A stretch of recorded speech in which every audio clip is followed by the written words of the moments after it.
చెప్తున్నాను విను. నాకు ₹1,00,00,000 లోన్ రాకుండా ఆపారు కదూ, కానీ నాకు ఎన్ని కోట్లు అడిగితే అన్ని కోట్లు లోన్ ఇచ్చే మనుషులు ఉన్నారని నీకు తెలీదనుకుంటా. మీరు చెప్పినట్లుగానే జయంత్ గారిని ఫోన్ చేసి పిలిపించాను. లోన్ మీరిస్తున్నారని చెప్పకపోయినా లోన్ శాంక్షన్ అయిందనే విషయం నాకు ఆవిడ చెప్పారులేండి. తమరు లోన్ ఇప్పించడానికి బ్యాంక్ మేనేజర్ తో కలిసి నాటకం ఆడుతున్నారా మిస్టర్ రాజా?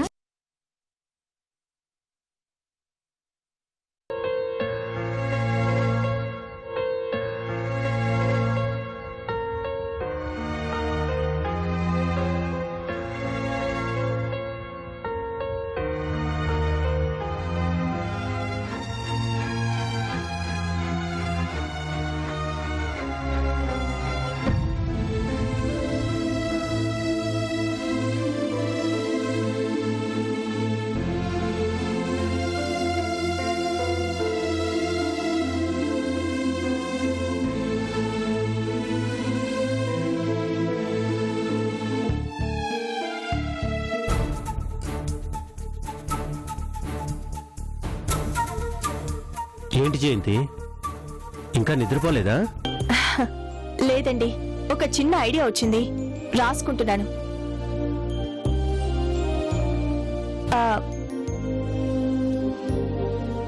మన ప్రాజెక్ట్కి అది చాలా హెల్ప్ అవుతుంది కదా. ఇదిగో మీరు కూడా చూడండి. గుడ్, చాలా బాగుంది. ఈసారి మనం చేసే ప్రాజెక్ట్ గ్రాండ్ సక్సెస్ కావాలి.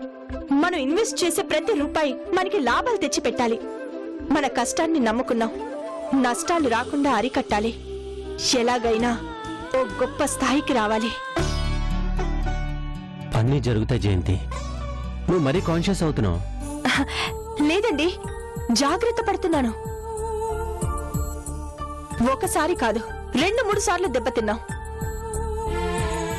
ఇంకొకసారి ఆ ఛాన్స్ భార్గవికి ఇవ్వకూడదు. అవకాశం కోసం భార్గవి చాలా ఎదురు చూస్తుంది. ఎట్టి పరిస్థితుల్లోనూ ఆ ఛాన్స్ ఇవ్వకూడదండి. నీకు విషయం చెప్పనా, మనం దేని గురించైనా ఎక్కువ ఆలోచిస్తే అది పూర్తి కాకపోతే చాలా బాధపడాల్సి వస్తుంది.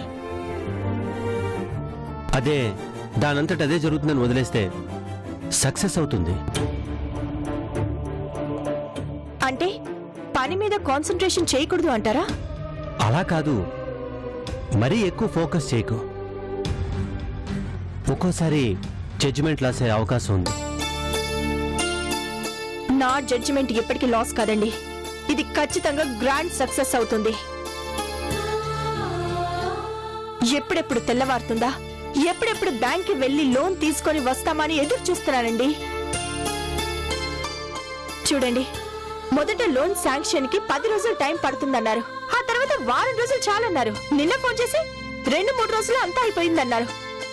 ఆ దేవుడు మనతో ఉన్నాడు కాబట్టే మనం అడగకుండానే మన పనులన్నీ అయిపోతున్నాయి కదండి. ముందా డబ్బు రాగానే ఇండస్ట్రియల్ డెవలప్మెంట్ అథారిటీకి వెళ్లి ఓ స్థలం కావాలని అడుగుదాం. ముందు స్మాల్ స్కిల్ ఇండస్ట్రీ ఒకటి మొదలు పెడదాం. ఆ తర్వాత దాన్ని డెవలప్ చేసి లార్జ్ స్కిల్ కి ఎదగాలి. ఆ తర్వాత ఆ భార్గవి బిజినెస్ ని పడగొట్టడానికి నా దగ్గర ఒక అద్భుతమైన ప్లాన్ ఉంది.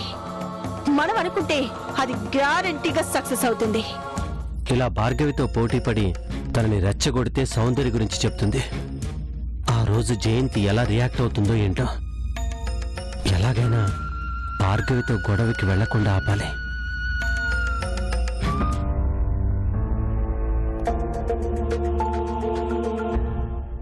ఏంటి ఆలోచిస్తున్నారు?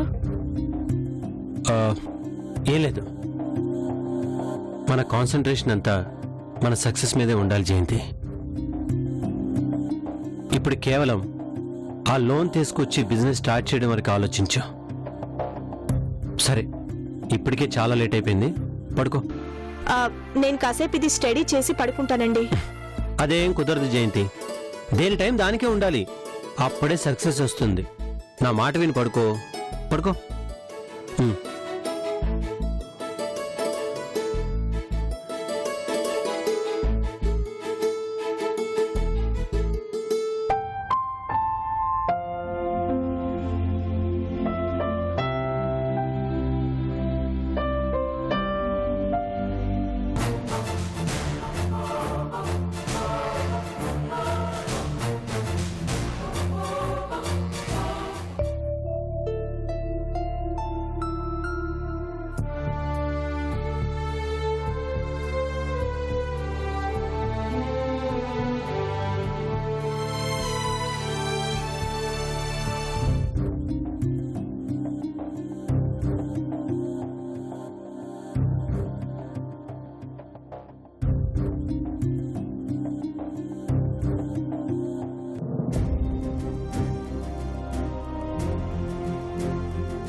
ఏంటండి మీరు ఇంకా నిద్రపోలేదా?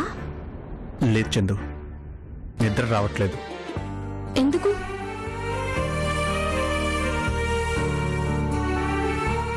అమ్మ మిమ్మల్ని ఎన్ని తిట్టినా, ఎన్ని మాటలన్నా తనకి తెలియకుండా డబ్బు సహాయం చేశారు. వాళ్ళు ఎదగడానికి ప్రత్యక్షంగా ఉపయోగపడినా అదెక్కడ తెలిసిపోతుందో అని భయంగా ఉంది కదూ.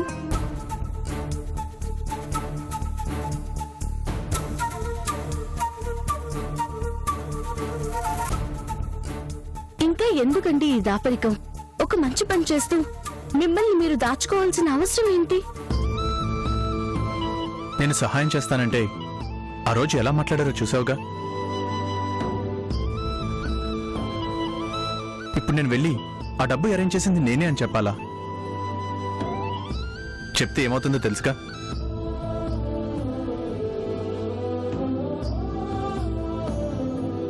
అయినా నాకు ఇప్పుడు కావాల్సింది పబ్లిసిటీ కాదు చందు, రహస్యం. నా పేరు బయటికి రాకుండా రహస్యంగా దాచడం కావాలి. అసలు అమ్మ మిమ్మల్ని ఎందుకు చీదరించుకుంటుంది? ఎందుకు మిమ్మల్ని చూస్తే కోపంతో రగిలిపోతుంది? ఇదిగో ఈ మౌనమేగా కారణం. ఈ మౌనం పక్కన పెట్టి నిజం చెప్పేయండి. ఏమని చెప్పాలి?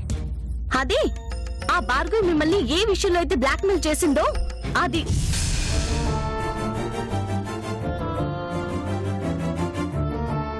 మీరు చెప్పలేరు, ఎందుకంటే మా డాడీ మీద చిన్న అపవాదొచ్చినా మీరు భరించలేరు కదూ.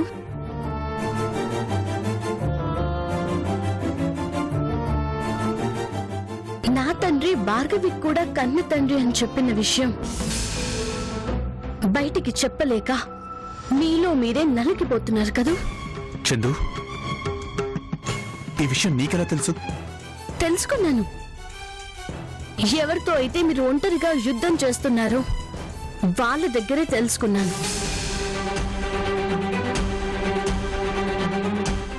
ఏ భార్గవి మిమ్మల్ని బ్లాక్మెయిల్ చేసిందో ఆ భార్గవే నాకు నిజం చెప్పింది. చందు, తను చెప్పింది ఎంతవరకు నిజమో నాకు తెలీదు. కానీ ఈ విషయం వింటే నువ్వు మీ అమ్మ ఎలా రియాక్ట్ అవుతారో, ఎక్కడ మీ డాడీని అపార్థం చేసుకుంటారో అని భయపడిపోయాను. అందుకే నోరెత్తడానికి ఆలోచించాను. ఎంత అమాయకులండి మీరు. ఎవరో దారిని పోయే మనిషి వచ్చి మా డాడీ మీద నింద వేస్తే నేను ఎలా నమ్ముతాను? మా డాడీ ఏంటో నాకు తెలీదా? అది ఖచ్చితంగా అపవాదం అనే విషయం నాకు తెలుసండి. భార్గవి వాళ్ళమ్మ సౌందర్యకి డాడీకి పెళ్ళయింది అన్నది మాత్రమే నిజం. కానీ ఆ భార్గవికి డాడీ తండ్రి కాదు. వాళ్ళమ్మ చేసిన పాపాన్ని మా డాడీకి మరకలా అంటించాలని చూస్తుంది.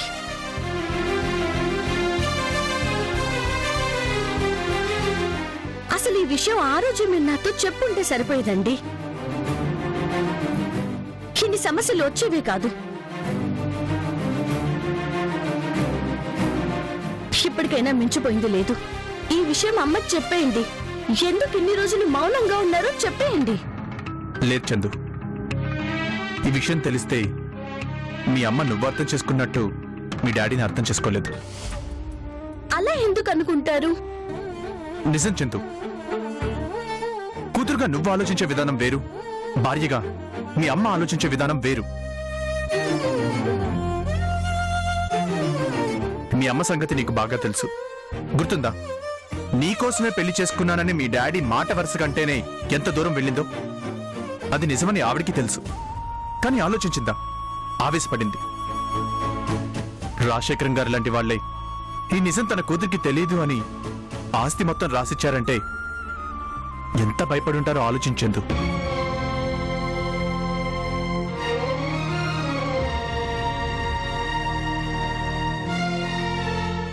పైగా ఇప్పుడున్న పరిస్థితిలో అస్సలు చెప్పకూడదు. దయచేసి ఈ విషయం మన మధ్యనే ఉండనివ్వు.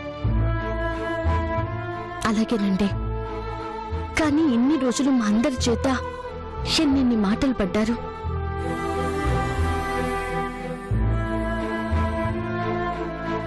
నేను కూడా మిమ్మల్ని అపార్థం చేసుకుని చాలా మూర్ఖంగా ప్రవర్తించాను. నన్ను క్షమించండి. నువ్వేంటో నీ మనసేంటో నాకు బాగా తెలుసు చందు.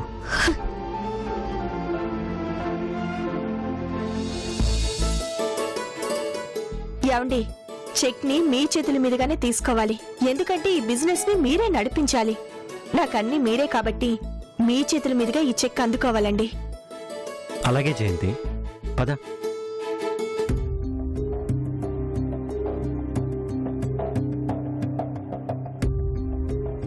ఇంకా రాలేదనుకుంటానండి. వెయిట్ చేద్దామా? ఉమ్. ఉమ్.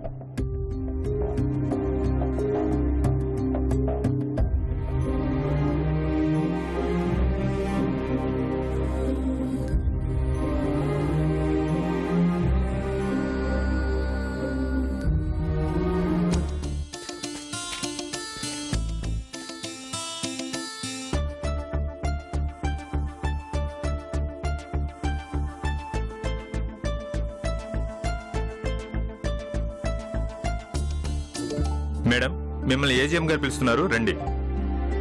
ఆ, రండి మేడం, రండి. సార్ వచ్చారు సార్. రండి రండి మేడం, కూర్చోండి. సార్ శ్రీధర్ గారు రాలేదా? ఆయన 2 రోజులు లీవ్లో ఉన్నారు మేడం. మరి నాకు లోన్ శాంక్షన్ చేస్తామన్నారు. ఈ రోజు వచ్చి చెక్ కలెక్ట్ చేసుకోమని చెప్పారు. లోనా? మీ పేరు చెప్పండి. జయంతి అండి.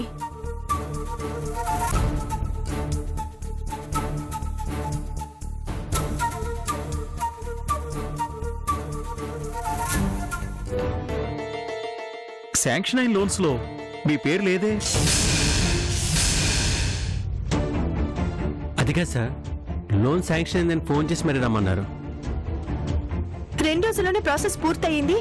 మీదే చాలా ఫాస్ట్ గా చేస్తున్నామని శ్రీధర్ గారే చెప్పారు సార్. ఒక్క నిమిషం ఉండండి, హెడ్ ఆఫీస్ కి ఫోన్ చేసి కనుక్కుంటాను.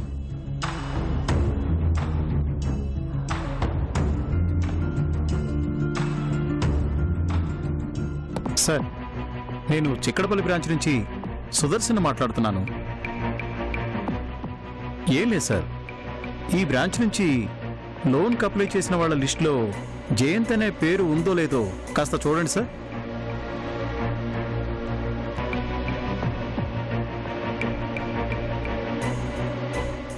అలాగా?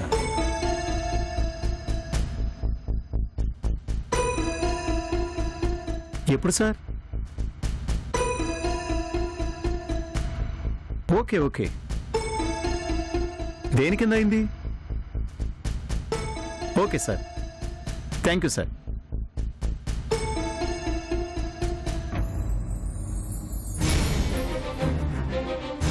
సారీ మేడం, మీ అప్లికేషన్ రిజెక్ట్ అయింది.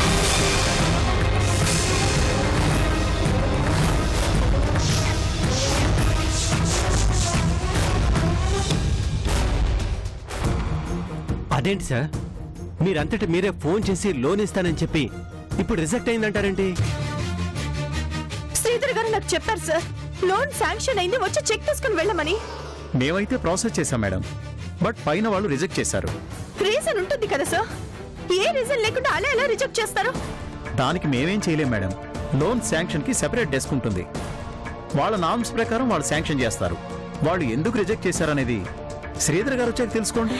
అది కాదండి, అసలు నేను శ్రీధర్ గారితో ప్లీజ్ వెళ్దాం పద.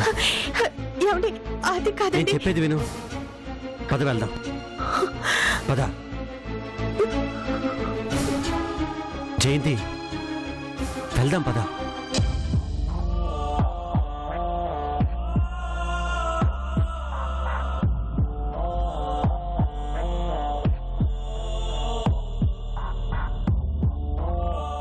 ఏంటండి ఇలా జరిగింది? చెక్ కూడా రెడీ అయిందని కూడా చెప్పారండి. అలాంటిది ఇలా ఎలా రిజెక్ట్ చేస్తారు? మేడం, మీ లోన్ ఆగిపోయింది రాజు అనే వ్యక్తి వల్ల.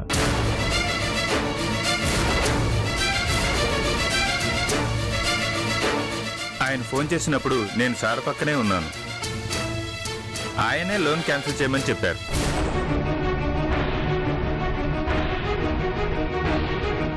నేను చెప్పానని చెప్పకండి మేడం. మీ బాధ చూసి జాలితో చెప్తున్నాను. ఉంటాను మేడం. విన్నారుగా, ఇప్పుడేమంటారండి? ఆ రాజాని ఊరికే వదలకూడదండి, చెప్తాను.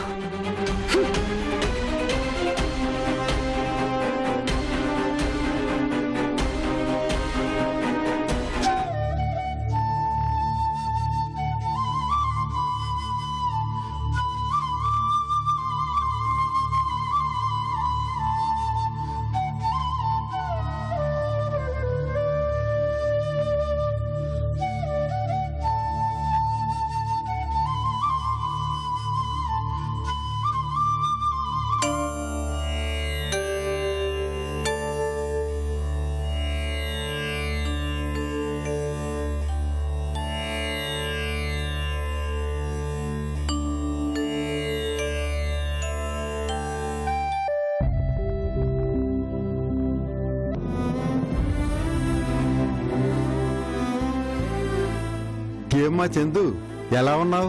బాగున్నావా? బాగున్నానండి. నన్ను గుర్తుపట్టలేదా? నేను మీ తాతగారు రాజశేఖరం గారితో కబుర్లు చెప్పడానికి అప్పుడప్పుడు మీ ఇంటికి వచ్చేవాడిని. మీ తాతగారి స్నేహితుణ్ణి. ఓ సారీ తాతయ్య గారు, గుర్తుపట్టలేకపోయాను. పర్వాలేదమ్మా. ఇప్పుడు మీ కుటుంబం అంతా ఎలా ఉందమ్మా? అంతా బాగున్నారా? రాజశేఖరం గారు వెళ్తూ వెళ్తూ ఆస్తి మొత్తం ఎవరికో రాసిచ్చి అందరికీ అన్యాయం చేసి వెళ్లారు. పాపం ఆయన ఎందుకు అలా చేశారో తెలియదు గాని మొత్తం మీ జీవితాలే తలకిందులయ్యాయి.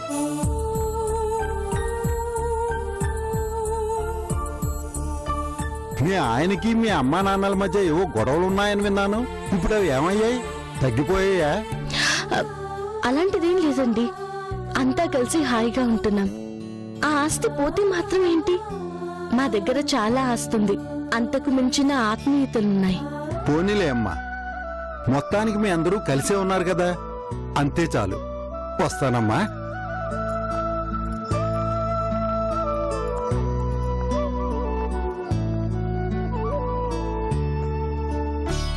ఆపదామపహర్తారం దాతారం సర్వసంపదాం భోగాభిరామం శ్రీరామం భూయో భూయో నమామ్యహం.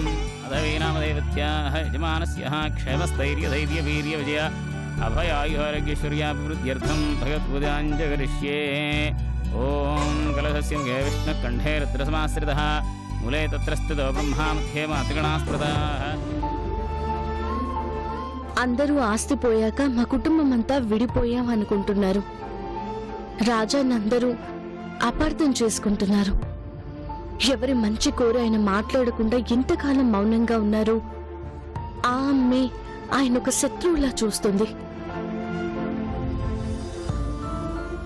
ఎలాగైనా మా అమ్మకి రాజా మీద కోపం తగ్గి ఆయన్ని అర్థం చేసుకుని ఇదివరకట్లా అందరం కలిసి హాయిగా ఉండేలా చూడు స్వామి.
కోరిక తీరిందా? నాకు లోన్ రాకుండా చేసి నీ కక్ష తీర్చుకున్నావా?